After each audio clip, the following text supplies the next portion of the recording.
আজকে আমরা যাচ্ছি ঝিনাইদহ সদর উপজেলার বঙ্কিরা গ্রামে। এই বঙ্কিরা গ্রামে রয়েছে রাখাল পীরের দরগা।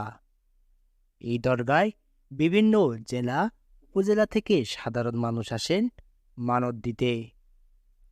তথ্য নিয়ে জানা যায় এই রাখাল পীরের দরগার বয়স কম করে 1 থেকে 200 বছর। রাখাল পীরের দরগার পাশে রয়েছে অনেক বছরের পুরাতন বটগাছ এবং সাথে রয়েছে একটি ঈদগাহ ময়দান, যেখানে প্রতি বছর মুসল্লিরা ঈদের নামাজ আদায় করে থাকেন। স্থানীয় মুরব্বীদের সাথে কথা বললে জানা যায় এখানে রয়েছে অনেক রহস্যময় কাহিনী।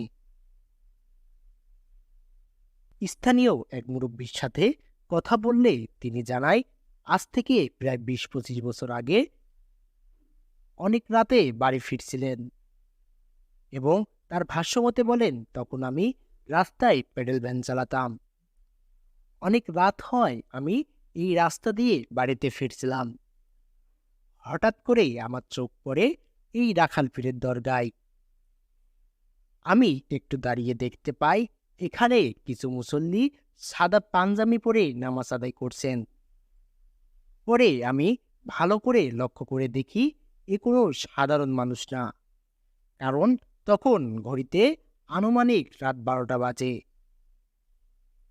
পরে আরেকটু কাছে যেয়ে দেখতে পাই এরা সবাই জিন, কারণ এত রাত করে সাধারণ মানুষ নামাজ আদায় করতে পারে না।